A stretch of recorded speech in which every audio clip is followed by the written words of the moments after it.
Well, thank you for tuning in for the Jim Myers podcast. I'm Yvonne Myers, Jim's wife, and I'm filling in for him tonight. And I have a special guest.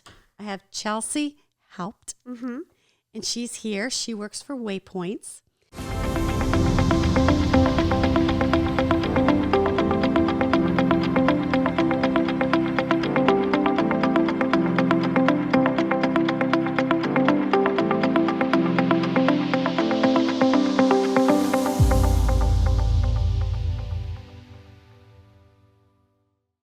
Tell us a little bit about what you do and your company. Sure. So I'm the director of sales and customer service at Waypoints. So I've been there for about 5.5, 6 years now. And so my job is, I lead the sales and customer service team. And with that, it's also a hand in operations as well. So Waypoints, it's a smaller yacht charter company that really focuses on smaller boats, smaller sailing vessels, and some power boats, ranging from like 37 up to 53 feet, and all bareboat and some crude charters. But we're a smaller, more luxury boutique charter company. And so with that, we have a smaller team. We work all very closely together. And it's been a wild ride and a wonderful ride, and it's lovely to work there. And I really thoroughly enjoy working there. Well, that's great because you enjoy what you do. Yes. But for those that don't understand what a charter company is, explain a little bit about that. Sure. So yacht charter company, so there's lots of charter companies all over the world. And they specialize in different types of charters, whether it be like super yachts or, smaller vessels, even being like, like little day charter boats, almost like, even like little fishing boats, that sort of thing, going up to sailing vessels, 30, 40, 50 feet. So there's a huge range of it. And so when you hear charter, what that means is you're renting a boat for, a certain amount of time, and you are, the one in charge of the boat, or you've got crew on board. And so what it means too is that you're going on vacation. Yes, exactly. And so it's lots of fun. And so, when you think charter, you think fun, you're going out on your boat for the day, the week, 2 weeks, a month, whatever, at a really cool location. And with that as well, there's certain things that come along with it, like, parts of your itinerary, excursions, that sort of thing. So that's where it makes it very cool and very variable. So when you think charter, you think you're going on your boat that you have rented essentially for yourself, almost like an Airbnb. Right. But it is your experience. It's your vacation on this boat, like away from your house, away from everything else for that time frame. So. And you can have a captain. You can have a captain. Yep. Yes. Mm-hmm. Definitely. So this is an interesting career. So how did you get involved in that? Oh boy. So much to my mother's chagrin. So I've been a sailor my whole life. I grew up in New England, and I raced as a little kid. I did, all the learn to sail classes. My parents sent me off to sailing camp. And in college, I became an instructor for sailing school up in Massachusetts. And we had different little, I'll call them satellite bases. And so I kind of hopped around at all of these little bases, sailing centers. And I was an instructor there. And through my college career, I mainly did this during the summer, but it turned into a bit more of a job, definitely. I would say probably my junior or senior year of college, where they needed the program started to develop in a way where we needed to bring kids in from the inner city areas, but then also still have folks coming in, with their kids where they were learning, and it wasn't necessarily like a universal access program, but kind of a point where, it wasn't a summer camp, but it was definitely like a curriculum. Mm-hmm. And so what was developing at the time was a STEM curriculum. Yeah. Had a lot of different kind of kids programs, but also adult programs. And so U.S. Sailing approached me at the school through my college. and I went to school for environmental science. Very different from sailing, but still like kind of connected there. Kind of hand in hand a little bit. Nature. Yeah, nature. It's funny. A lot of kids, who are kids, but folks who go into environmental science, they either go to oil or they go like the environmental route. Right. And I did neither. And so I started to write their curriculum for a STEM program for our junior program there. And U.S. Sailing, they happened to really like it, and I presented it to them. And we started to implement it at a lot of other community sailing centers in New England. And so there's a big difference between what would be like a yacht club and a sailing center. Right. Yacht club is, membership, paid for, you have to, pass certain, segments of getting in on that membership, that sort of thing. And a sailing center is meant to be more access to the public. And so with this STEM program and sailing, that's really kind of what attracted me to sailing in the first place is like, look what you can do to get out on the water. And you don't need to be a part of a yacht club. You don't need to be a part of a prestigious, very exclusive club. This is a sport that everyone has had access to since the beginning of time. Right. As long as you can get on this sort of boat. And so what we were doing is we were promoting, getting all these vessels that were coming in. We had amazing donors coming on in, and the big thing was getting these kids out on the water who really couldn't afford to do so otherwise. Right. And get them in on the STEM program to promote them with scholarships for school as well. And so that's really kind of the long end of how I got to it in the first place. But it was my love for sailing and just being out on the water and frankly watching these kids grow from never having been on a boat in the first place to thoroughly enjoying it. And like their parents come at 6:00 at night and they go, "Where's my kid?" They're still on the water. Don't worry, we're watching them, but they're still there. Right. And with that too, it was we had this, we called it the Universal Access Program, and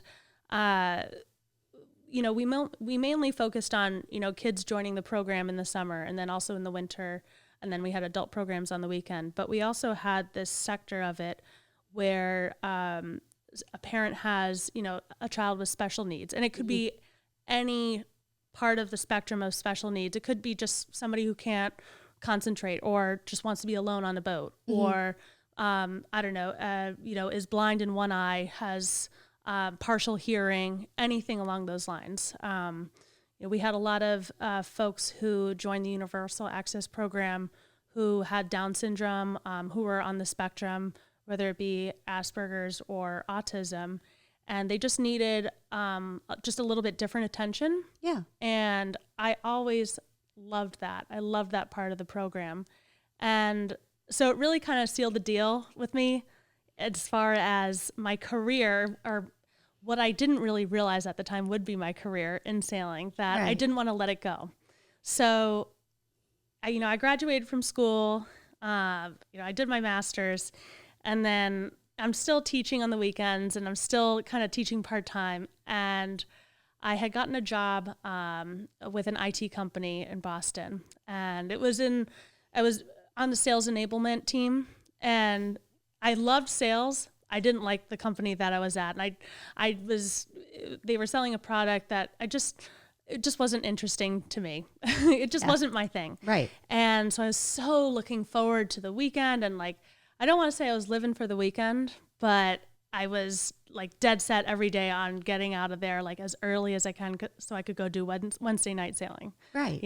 And so I had gotten this experience with this IT company, which was great. And I knew I wanted to get into sales, and because I would watch all these guys in the bullpen and the activity and also their commission checks coming on in. That helps. Yep. Yeah. And I said, oh my God, this is really exciting. But I knew I just didn't want to do that. And so, I was searching around, and I found this job post for a charter company in Boston that was downtown. And it was a worldwide charter company. I said, oh my gosh, that's really interesting.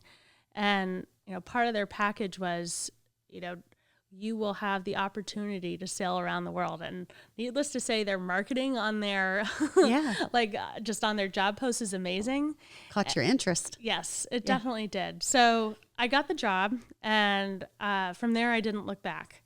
And with this particular job, it was in sales, and for this charter company, they had different bases all over the world. So not just North America and South America, but also over in Asia and Europe. And this was all pre-COVID as well. And so it was very, very cool at the time, especially, for kids coming right out of college, like a way just to travel, an opportunity with this where it's not an internship. And that's a lot of kids, at that time in their career, coming out of school in Boston, they were still working internships, right? I have to say. And so this was something totally different that I was super psyched about. And the company helped me grow and actually ended up bringing me down to Florida. And so it kind of gave me a new move that I wanted to do to get out of New England a little bit, to go experience something different. That's great. Yeah. So listening to your story, it's like you took a passion and turned it into a career. Mm-hmm. Yeah. And definitely. that doesn't happen a lot. A lot of people, they just go, they get a job, they go to every day, but it sounds like you love what you do. I do. I really, really do. And there's hardly a day where I wake up. I mean, everyone has their good days and bad days at work. Exactly. There's hardly a day where I wake up and I'm not excited to go to work. Yeah. And I know that in some way, shape, or form, I'm going to accomplish something. Yes. And, whether that be like building part of the business or, just at least making some sort of a difference, but like really loving what I'm doing. Right. And I think it's very special that it's not necessarily, I guess it is something tangible, but you can see and get on, these boats any given day. Right. And like, who doesn't love that? Right. And I guess I knew from a young age too. Especially when I was graduating, I remember thinking, oh my God, there's no way, like, how could I ever be interested in going into finance? Or how could I ever be interested in going back to the EPA and doing contracts and sending out letters to folks, I knew I couldn't do it. I just absolutely couldn't do it. So what are some of the challenges that you have in what you do? Because it's been a journey. Mm-hmm. I mean, you've been doing this for years. Mm-hmm. You've traveled extensively. So tell me about the challenges. Yeah, that's an interesting question. I wrestle with that every day because it's definitely, it's something different every day. But I have to say my biggest challenge in this industry, because there are folks from all walks of life in the charter industry, and you wouldn't think that, but these locations, they're all over the world. So all different cultures that you're mixing in. Of course. But what you're looking at too are, there's a lot of folks who have gone to college and have gone that route like I did. There's a lot of folks who have not in the trades. And so there's a lot of also people who have, gone from one country to another and they've been able to get a work permit and they work themselves on up in the company. And these positions, they're ranging everywhere from, from going from cleaner, all the way up through a company. So it's very, very different kind of paths that everyone has taken. So the hardest thing I would say of this job is like navigating different personalities and different types of people. Yeah. I would say, especially in sales, because you're promoting a product that is for vacations, right? So it's not necessarily it's not necessarily for everybody. Right. Not everybody can afford it, and that's fine. It's promoting leisure, I would say. Right. So it is, to have, different people kind of working for you, different parts of the team, and being able to motivate them how they need to be motivated, and for you to have them do their job and for them to also be fulfilled is probably one of the biggest challenges I've ever had to kind of encounter. I can see that. Yeah. So that leads me to another question. Because you have so many moving parts in what you manage, what are some of your keys as far as time management? I know you have to have things in place for that. Yeah. Oh man. That's something I still really struggle with. And it's something that I have to work at continuously. I think we all do though. Yeah. Because it's changing all the time. Yes. There's so many tools out there. Right. So many. And you're almost like bombarded with different tools every day, whether it's on Instagram with ads or Facebook or on TV now, et cetera. And everyone's always selling something now. But you have to find what works for you. Yes. And it could be different. Mm-hmm. But I do think, and I'm sure you do agree, time management is very important to be successful. Yeah. You know, I really, really struggled with that actually, when I was first building my team, because I found that everyone was coming to me at all times of the day. And so then I had no time to actually plan what I needed to in terms of training or like building out the program or anything like that. And so what I had to do was I had to kind of create like a block time with my calendar. Mm-hmm. And I had to be, kind of firm with the team on like, this is the time where, we have, discussions. Okay. Yeah. Like open discussion, open conversation in the office. And I didn't really regard it as, management with that, but it was, okay, I'm available from here and here. And then what I did was I gave access to my team, to my calendar, so they could see, when I was available and when I wasn't. Right. And they ended up finding, and it was really cool when I finally heard this. They said, wow, Chelsea, thank you so much. It seems like we're really we're moving forward. Well, that's great because they connected with it. Yeah. Yeah. It was and it helped them as well. Mm-hmm. Yeah. And I've had to try out different tools throughout the years as well. I've tried tons of apps, connected to Outlook or, my phone and everything. And, some of them work, some of them don't. But I think the biggest thing too is knowing when, knowing what's distracting you and knowing when you need to stay focused. And so being able to block that time out is probably the best thing I could have ever discovered and kind of made a voice for myself with it. There are a lot of times when, I've been in my office now and it's a very tight office and it's awesome and it's super fun. And there's a lot going on and it's great, but there's literally times where I have to say, I am unavailable and it's okay. It's totally fine to say that. Exactly. Mm-hmm. So what do you see in your future?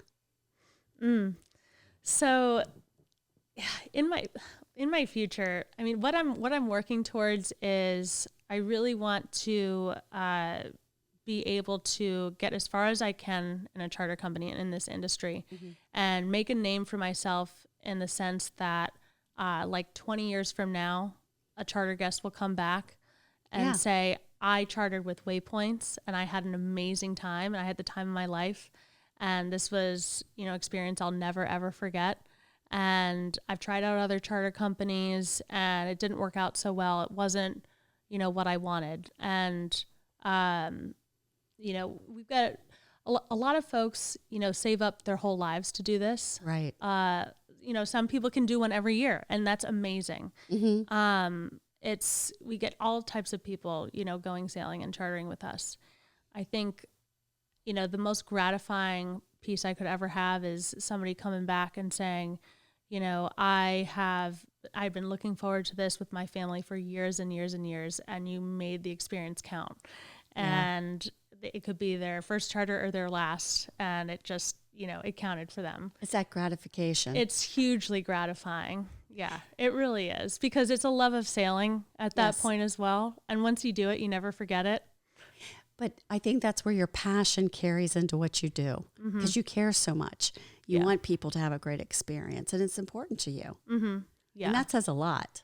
Yeah, and it's something that you can easily get caught up in your day to day. Yeah, and managing people, and then also managing part of the business at the same time. There's a lot of stuff with any company that on the internal side that you never want to have your customers see on, the front end of everything. And because ultimately, you're there for your guests, you're there for your customers. And so, when they come back with that, it makes everything else so worth it to get to that point. So, in terms of where I see myself in my career, within the charter industry. My goal is to move up and up and up. Yes. One day I would love to have the experience and, be able to have my own charter company. Yes. Whether that be like in the Caribbean or on the Bay or up in New England or, even part of a brokerage, but something where, that I have the experience finally at that point to call my own, because within this industry too, there's so many different departments.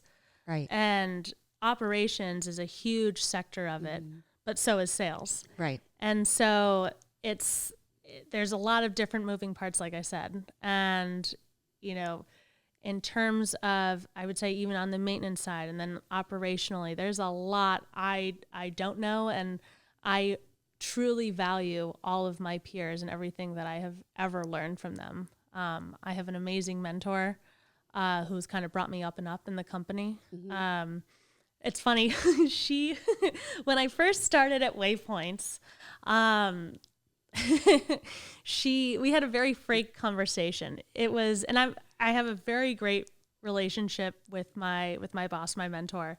And a couple of years ago, she said, do you remember when you first started in the conversation that you had when you first interviewed? I said, yes, I was so nervous, but I also totally wanted to impress and blah, blah, blah, and show you that I could do this.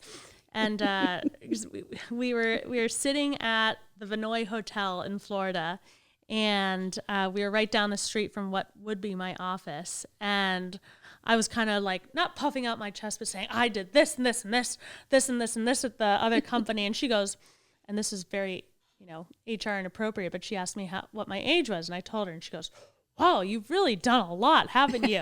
And she was being totally facetious, and I had no idea. That's funny. It was. And she took a chance on me, but what I have to say, and I'm so glad I was able to just let this show, and I still feel this way to this day, is I really, really wanted to work and I wanted to double down. And I told her, I said, I'm kind of a pick myself up by the bootstraps kind of gal. And I think that's probably one of the most important things in this industry to kind of go far, is you have to be able to kind of turn on a dime. Exactly. And so that's what I wanted to do. I said, I want to learn so I can do this on my own one day. So you're willing to learn and willing to do whatever it took to learn. Yes, absolutely. Yeah, So- for sure. So that's something people need to realize if you're going to grow, Yeah. especially in a company. Yeah. It's, I think the big thing was listening and being open to listening. And my mentor, she put me through this management course when she first put me into management. And I'm so grateful that she did, because managing different personalities is, like I said, it's one of the hardest things ever. For me, at Exactly. least, it's one of the hardest things I've ever done. Right. And I tend to work where, I want, at least for myself personally, I want things one way and then but not everybody works like that. And you have to see everything from everybody else's perspective. And how are you going to motivate somebody who doesn't necessarily think like you do? And so Right. she put me through this management course because I was struggling initially with my team because there was such a large age difference between us. And there's a lot of that in the charter industry. Right. A whole lot of that. You got a lot of young people. You got a lot of, older folks. You got a lot of folks who are doing this as, they've had another career, and now this is their second career. And so Okay. they have a lot of experience. And so I went into my role with not a whole lot of experience, but enough. And, but I didn't have enough experience kind of dealing with all these different personalities. And I was starting to get a little bit scared, and I asked for her help. And, so she put me through this course, and I'm so grateful that she did, because I walked out of it feeling more confident, but also that, I had the tools to be able to kind of deal with problems that different people brought on. And a lot of the times, a lot of folks, at least on my team, if they're having an issue, or, weren't able to kind of get through a system on something. Right. It's not because they didn't know, but it was, how the information was presented to them initially. Right. And once I really figured out, oh, okay, this is where you're coming from. All right, that makes so much more sense. Then we were able to actually move forward. And it wasn't until then, like, things started clicking for me. Yeah. It's so funny. Management's very funny sometimes. Well, you're dealing with so many personalities. Mm-hmm. Yeah. So I can see where that would be huge. Mm-hmm. To deal with all those different backgrounds, especially for you. Yes. All over the world, basically. Tons of different personalities. Yeah. And there's tons of different personalities in the sense that like different backgrounds and, personalities where, let me give you an example actually. So, at our base previously in Florida, our team was very eclectic and it was super, super fun. But we had, a couple situations where, we had to solve a problem, and we had a client who was, visibly upset because of the weather that day. Okay. That's just what happens. Uh-huh. And, they want to cancel, that sort of thing. And it's a situation where, no, you can still, go out sailing. That's no problem. You've got a beautiful boat here for you. But somebody who is, not a sailor or like a little bit more apprehensive, and I had some of those on my team, but they are great sellers. They were a little bit more apprehensive and saying, well, no, I agree with them. The weather's not great today. They shouldn't be going out. And that's kind of where, we had to double back and say, well, you got to redirect. Like, right. Let's redirect this. How can we make sure that they feel safe? Right. And so I kind of had to put myself in their shoes a little bit. Mm-hmm. And it's been a learning experience for sure. Mm-hmm. That's great. Yeah. I'm going to ask you just a fun question now. You've traveled all over the world. Mm-hmm. Yes. If you could choose any place you'd travel to, where would it be? Or would it be a repeat? Ooh. So I love to learn and I love to experience new things. And I think I really thrive on new adventures for sure. So I wouldn't do a repeat, but where I'd love to go, I would love to go to Greece. Absolutely. Greece is my top pick. Your top pick? Mm-hmm. Yep. And I want to sail the Ionian. Oh, yeah. Yeah. Mm-hmm. I can definitely see that. Definitely. Yeah. I want to thank you so much for coming on the podcast. Thank you for having me. And anyone who's interested in this great life or booking a cruise or a charter, contact Chelsea. Her information is going to be below. And I guarantee you'll have a great time. Thank you so much. Thank you.